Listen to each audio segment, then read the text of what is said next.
സംസ്ഥാനത്ത് വീണ്ടും നിപ്പ സ്ഥിരീകരിച്ച സാഹചര്യത്തിൽ എല്ലാവരും ജാഗ്രത പാലിക്കണം. ഇത് 5ാം തവണയാണ് കേരളത്തിൽ നിപ്പ സ്ഥിരീകരിക്കുന്നത്. അസുഖം വന്ന ശേഷമുള്ള ചികിത്സ മിക്കവരിലും അതിസങ്കീർണമാണ്. അതുകൊണ്ട് തന്നെ പ്രതിരോധമാണ് ഏറ്റവും പ്രധാനം. എന്താണ് നിപ്പ വൈറസ്? ഹെനിപ്പ വൈറസ് ജീനസിലെ നിപ്പ വൈറസ് പാരാമിക്സോ വൈറിഡേ ഫാമിലിയിൽപ്പെട്ടതാണ്. മൃഗങ്ങളിൽ നിന്നും മൃഗങ്ങളിലേക്ക് പകരുന്ന വൈറസാണ് നിപ്പ. വൈറസ് ബാധയുള്ള വവ്വാലുകളിൽ നിന്നോ അല്ലെങ്കിൽ പന്നികളിൽ നിന്നോ ഇത് മനുഷ്യരിലേക്ക് പകരാം. അതുപോലെ മനുഷ്യരിൽ നിന്ന് മനുഷ്യരിലേക്കും പകരാം. അസുഖബാധയുള്ളവരെ പരിചരിക്കുന്നവരിലേക്ക് രോഗം പകരാനും സാധ്യതയുണ്ട്. രോഗലക്ഷണങ്ങൾ. വൈറസ് ശരീരത്തിലേക്ക് പ്രവേശിച്ച് രോഗലക്ഷണങ്ങൾ പ്രകടമാകുന്ന കാലയളവ് ഇൻക്യുബേഷൻ പീരീഡ് 4 മുതൽ 14 ദിവസം വരെയാണ്. ഇത് ചിലപ്പോൾ 21 ദിവസം വരെ ആകാം. അതേസമയം രോഗബാധ ഉണ്ടായാലും ലക്ഷണങ്ങൾ വ്യക്തമാകാൻ ഇത്രയും ദിവസങ്ങൾ വേണം.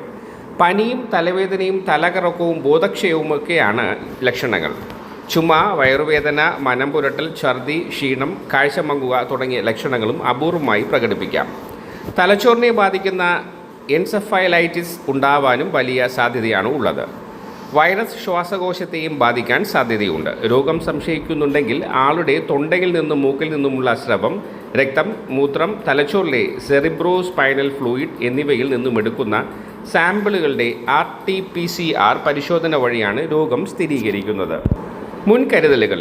കൃത്യമായി മാസ്ക് ധരിക്കുക, സാമൂഹിക അകലം പാലിക്കണം. കൂടാതെ ഇടയ്ക്കിടയ്ക്ക് കൈകൾ സോപ്പും വെള്ളവും ഉപയോഗിച്ച് 20 സെക്കൻഡ് സമയം നന്നായി കഴുകുക.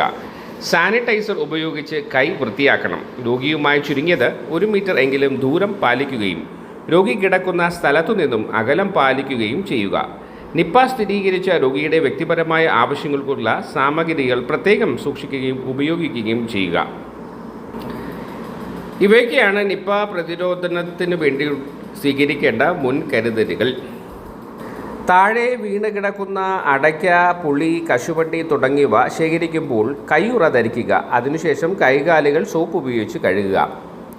തെങ്ങ്, പന എന്നിവയിൽ തുറന്നു വച്ച് ശേഖരിക്കുന്ന പാനീയങ്ങൾ കുടിക്കരുത്.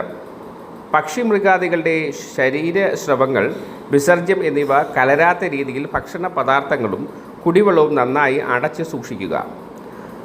പക്ഷികളുടെയോ മൃഗങ്ങളുടെയോ കടിയോ പോറലോ ഏറ്റ പഴങ്ങൾ കഴിക്കരുത്. താഴെ വീണ് കിടക്കുന്ന പഴങ്ങൾ കഴിക്കരുത്. പഴങ്ങൾ സോപ്പ് ഉപയോഗിച്ച് നന്നായി കഴുകി കഴിവതും തൊലി കളഞ്ഞ ശേഷം മാത്രം ഉപയോഗിക്കുക.